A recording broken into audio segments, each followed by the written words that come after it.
get started, I'd like to tell you kind of the reasoning behind getting into all these suttas to begin with, these meditations and poetry and background information, is that I feel very lucky this year again that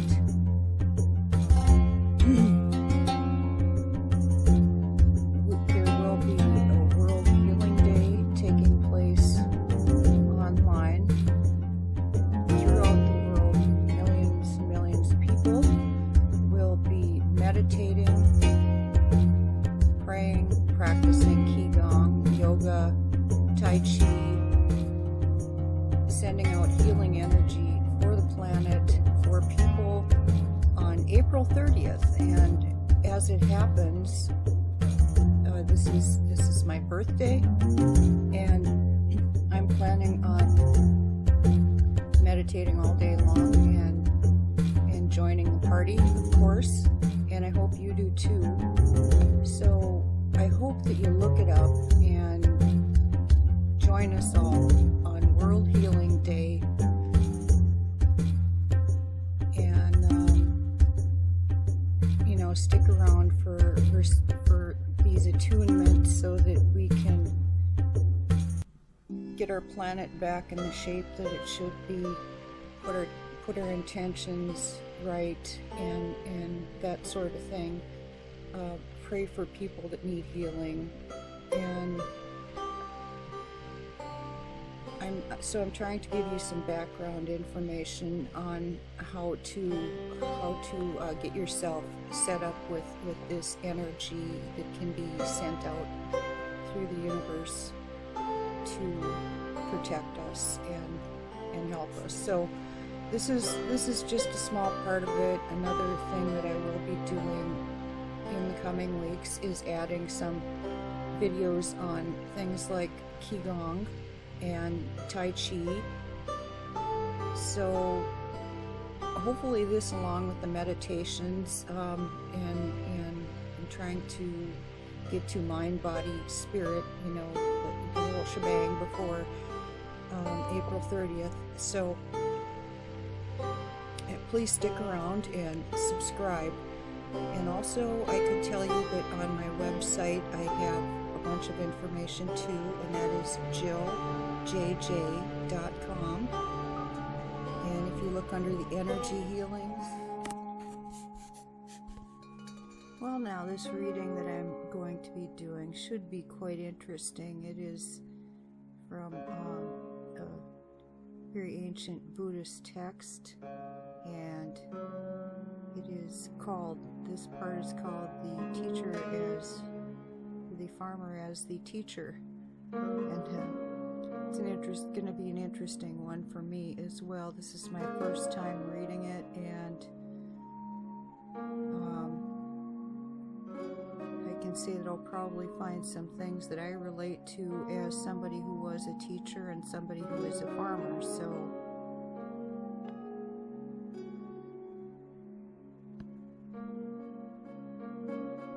let's look into this, what it says in this book called The Heart of Buddhism. The teacher, a farmer, thus I have heard, the Blessed One was dwelling in Agada at Giri in the Brahmin village of Ekinala, where the Brahmin Katsava Gadarga had 500 plows at work. For it was the time of plowing. One morning the Blessed One, taking robe and bowl, came to the field where they were working. Now it was time for the breaking the fast, and said, awaiting his turn, stood on one side. The Brahmin saw him standing there, and thus accosted him, I, O recluse, plow and sow, and then only do I eat. So shouldst thou, O recluse, plow and sow, and thereafter eat. I also, O Brahmin, plow and sow. said he, nor do I eat till I have plowed and sown. Nay, but I see no yoke, nor plow, nor plowshare, no goad, nor beasts of burden belonging to Reverend Gautama. Then up spake the Blessed One again, I also, O Brahman, plow and sow, and having plowed and sown, I eat. To whom the Brahman made an answer these verses. O Gautama, if farmer thou, as thou hast so brazenly declarest, where are thine oxen and thy plow? Come, idle braggart, show us how the field harvest thou preparest. To him the Blessed One made answer, a farmer I, good sir, indeed, right views my very fruitful seed. The rain that waters it is discipline, wisdom herself my yoke and plow. Brahman, dost take my meaning now? The pole is maiden modesty, and mindfulness the axle tree. Alertness is my goad and plowshare keen, guarded in thought and act and speech. With truthfulness I weed the ground. In gentle kindliness is found the way of salvation I preach. My ox is endeavor, which beareth me ever, where grief cometh never. To nirvana the goal I shall reach. Such, good Brahman, is my farming, and it bears ambrosial crops. Whoso follow out my teaching, straight for him all sorrow stops. Then the Brahman poured rice milk into the golden bowl and offered it to the Blessed One, saying, a farmer thou, in very sooth, ambrosial is thy crop of truth. Drink the rice milk, sir, I pray thee. Gladly do I now obey thee. The story goes on to relate that the Buddha took the rice milk and, pouring it into water, caused it to hiss and splutter. On seeing this marvel, the Brahman was fully converted and admitted to Sangha, afterwards becoming an arhat.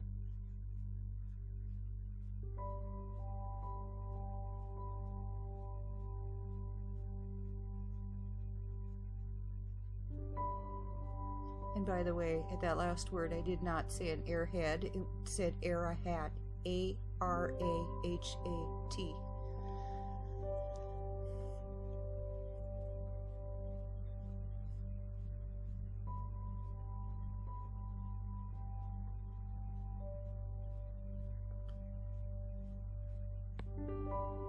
The next of the verses that I'm coming across here are going to have to do with vanity and delusion and the misery of life and karma.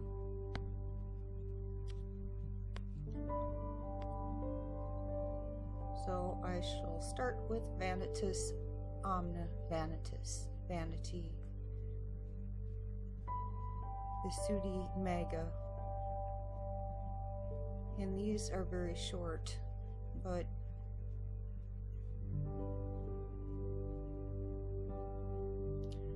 all ye who live in sensual joy and take delight in carnal lust shall feel, when sensuous pleasures cloy, grief's smarting piercing arrow thrust.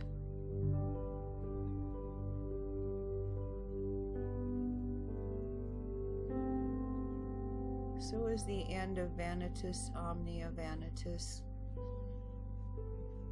Delusion. Theragatha.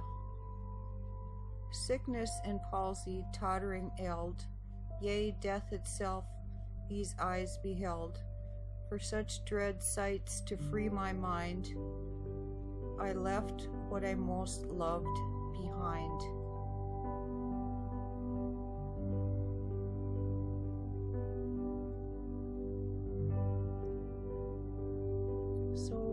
the end of delusion. The misery of life is the next one,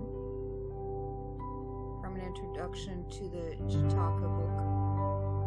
As for some poor sufferer in prison pent, from year to weary year is racked by pain, longs for release, and cannot find content, but ever pines and chafes against his chain.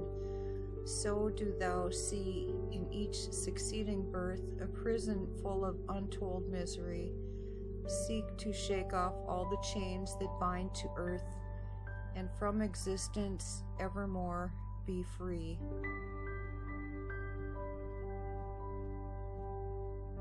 So that is the end of the reading on the misery of life. And there next is karma. Visetha Sutta. Action. The whole world wide is fashioning. By action man is ever being made. 'Tis action fetters every living thing, and the whole chariot by its pole is swayed. A note on this: by acting, a man creates fresh karma. I'm going to add to that a woman creates fresh karma by acting. The effects which must work themselves out. Thus the course of the world and the lives and destinies of individuals are being from moment to moment determined. And also inevitable deduction from this teaching is that inaction offers a way of freedom from these fetters, and Eastern monachism tends away always towards a solution. The doctrine is well summed up in the Milinda Panna in the words attributed to Gautama. Each being has his own action, is each heir to his own action, each is the fruit of his own action's womb, each is kinsman of his own action, and each has his own action as overlord and protector. It is in their own actions that divide men up, allotting them to be high or low estate. The sage Nagasena quotes the above as throwing light upon the inequality of human destinies. And some more about karma here also, a short poem. The harvest of thy former birth must now be reaped upon this earth. For be they many, be they few, O monks, the law is known to you. Deeds done in envy or in hate, deeds of the fool, infatuate, must bear their fitting punishment till karma's energy be spent. For lustful thought and angry word no entry to thy life afford, but recognize thy proper doom, and yield just retribution room. Who seeketh wisdom flings the gate wide open to his fitting fate.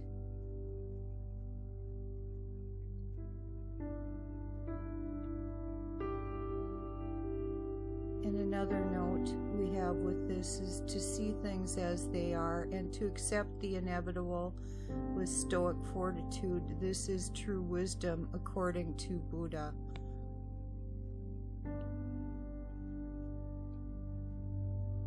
And the next reading is about 4 sorrowful things, a riddle and an answer. Samyutta Nikaya. What bringeth human life to earth? What shall disdaineth be bound? Who pass in woe from birth to birth? From what can no release be found? 'Tis passion bringeth man to earth, his mind disdaineth to be bound. All sentient beings know rebirth, from misery no escape is found. Another riddle in its answers. Sutta Nipata. These are some questions put to the Gautama by the demon Alakava, who threatened, if he could not answer them, to hurl him into the Ganges. The demon speaks. What is the best that men possess?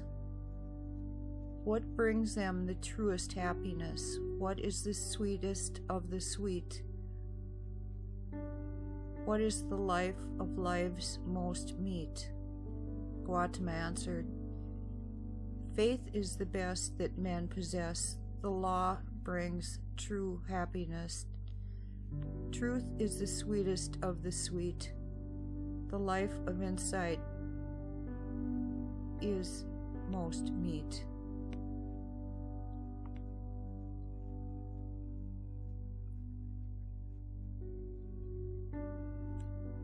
The next one I have for you is called the Song of Great Blessings. Mahamangala Sutta Nipata. This famous poem in epitome of Buddhist ethics is known to almost all Buddhists of any culture, and in Burma, every child, however humble, learns it.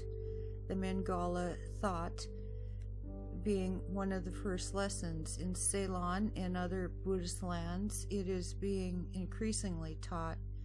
In the stress it lays upon the so-called passive virtues of humility, patience, reverence, purity, contentment, and reminds us of the Bible's Sermon on the Mount. It may, in fact, be regarded as a kind of Buddhist Beatitudes, depicting the happy life as the Buddha conceived it. In the original, each couplet contains the words, "This is the greatest blessing," or happiness. So goes the song of the great blessing. Thus I have heard once, when the Blessed One was at Jetavana in the Anatha Pinadika's park, as night came on, a beautiful diva god drew near, lighting up the whole place with his presence. He greeted the Blessed One, and then, standing on one side, addressed him in these verses. What countless men and deities, desiring bliss, have sought to find. Come tell me, Master, what is it that brings most blessings to mankind?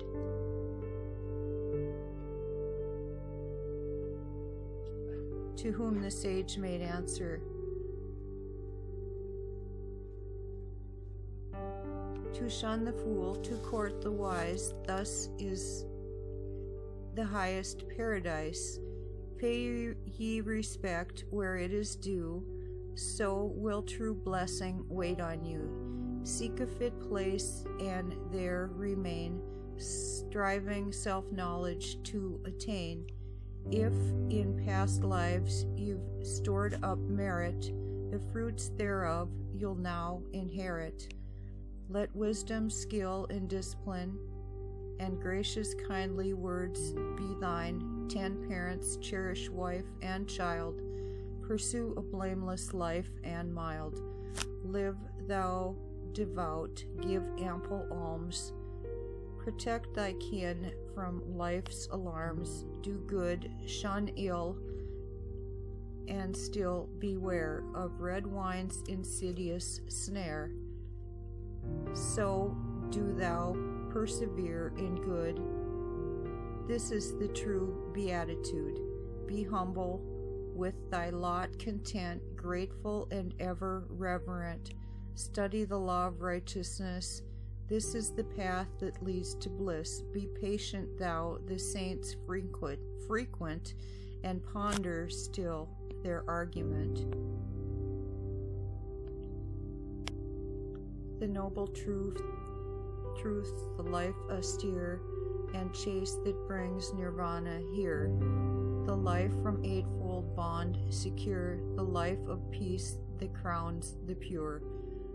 This is the highest bliss to find. This is the chief blessing of mankind.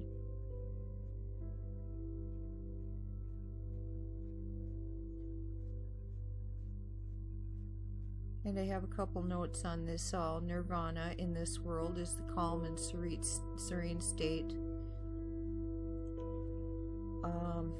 being wholly detached from things of time and space. And then there is the eightfold bond or path. The 8 attachments are sorrow and joy, fame and continually, wealth and poverty, gain and loss. And if a man moved by none of these things, he is a happy man or woman. Another very popular summary of the Buddhist ethics is found in Dhammampada. Eschew all sin, good deeds begin, cleanse every thought, thus Buddha's taught.